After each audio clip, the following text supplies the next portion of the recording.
Hey everybody, welcome back.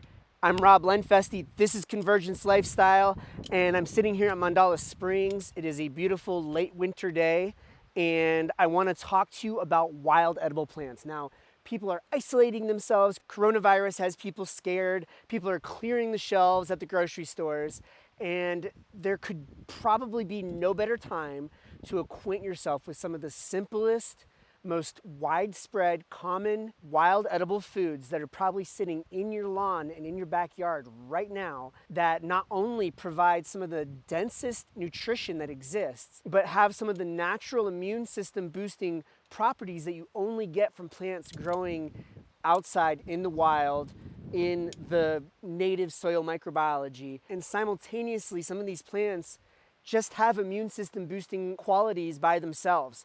So it's a win-win-win. It gets you outdoors, it gets you eating the healthiest wild foods, and it empowers you for the rest of your life to forge a relationship with some of these plants that are literally right under your nose and happen to be some of the most nutritionally potent things that you can possibly put in your body.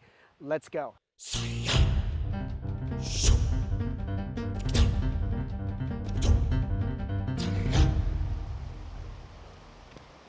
All right, so at the top of the list, we have one of my absolute favorite plants right here. This is Taraxacum officinale, the common dandelion. Now, dandelion's super easy to recognize.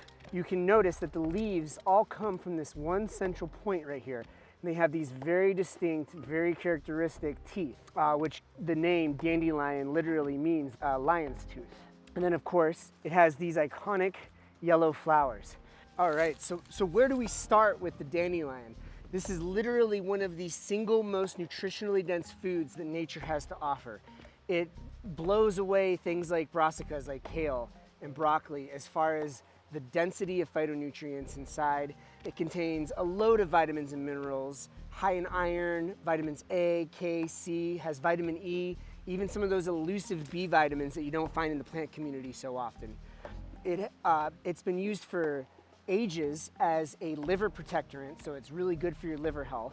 It can help reduce blood pressure, it can help reduce blood sugar, and all sorts of other really amazing benefits. You can eat these raw, you can steam them, you can make a tea out of these flowers.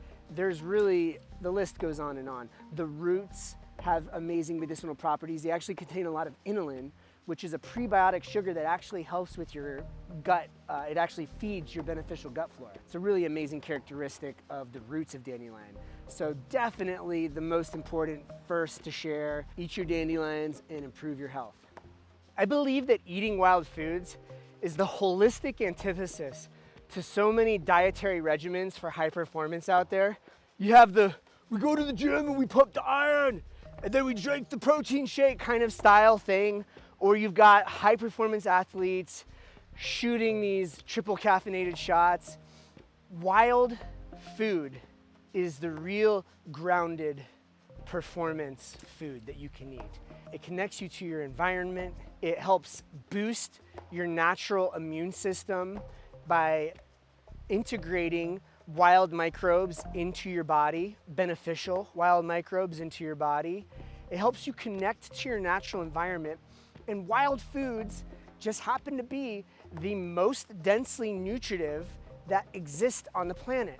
There is no amount of organic produce that you can buy from the grocery store that is going to come close to the wild food that is available for you in your backyard.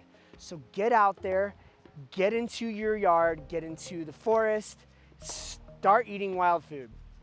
All right, next on the docket, we have one of my other all-time favorite late winter, early spring foods, and this is the common chickweed, otherwise known as stellaria because of these gorgeous white flowers that are shaped like a star.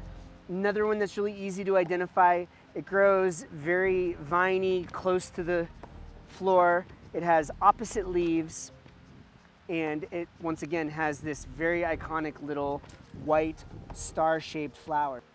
Now, a lot of times you're going to be finding chickweed growing in your garden beds. A lot of people actually think of it as a weed and they pull it all out and they don't even realize how delicious and nutritious this is. It's a good source for vitamin C, contains lots of different phytonutrients, and is been shown to be actually really good for your gastrointestinal health. One of my favorite ways to eat it when it's young is to just simply eat it as a salad green. You can literally just harvest it and eat it like this. It's definitely really delicious steamed. Really fun thing you can do with this is you can actually make a raw chickweed pesto with it that is delicious. So I actually end up using chickweed in a lot of the sauces that I make, and it's literally just a springtime staple in my diet. So next time you're tooling around in your garden or in your yard, keep an eye out for this chickweed. It is definitely one of your best plant allies out there and one of your most abundant sources of food this time of year. Now here's another really common plant that you find outside in your yards. This is yellow dock. It's fairly easy to recognize, has these very strong veins, grows in little cluster clumps like this. And when the leaves come out here at the beginning of spring, they're pretty delicious. They're super high in iron, calcium, beta carotene, and potassium. They also contain a fair amount of oxalic acid, which you find in spinach and some other greens like that. It's got a very tart taste to it. And so you want to either limit the amount of raw yellow dock leaves that you eat, or you want to at least steam them. When you steam them, you can eliminate a lot of the oxalic acid and make them way safer to eat in large quantities.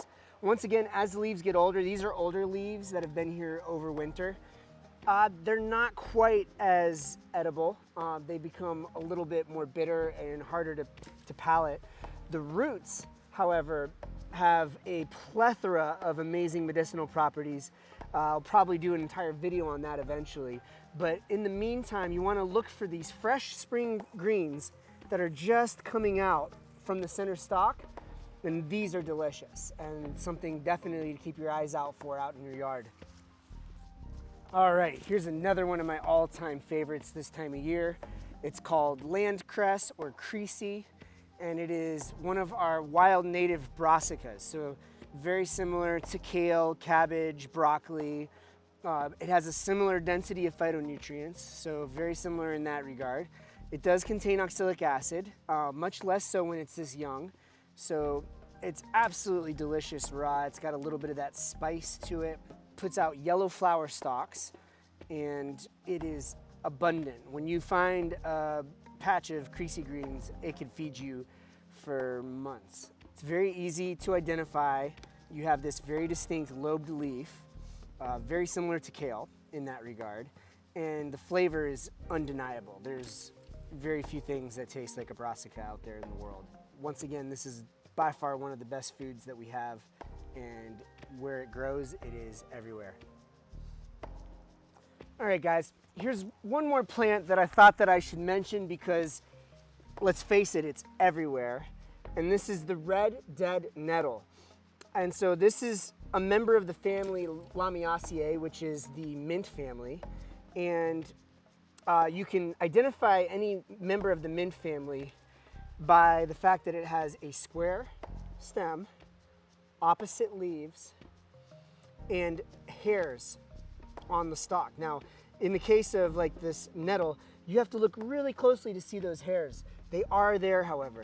So if you identify a member of the mint family, they are all safe to eat. Now, in the case of the red dead nettle, it's not exactly the most inspiring taste, but I found that they're a really good addition to salads, and if you're using other flavors to augment them, definitely prefer to steam them. They're a little bit lacking on the texture side of things, but a big bunch of these steamed with the right spices can be a pretty delicious addition to a meal.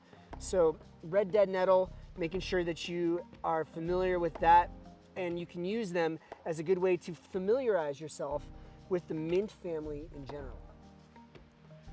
So I believe any holistic lifestyle practice has to include some modicum of wild food.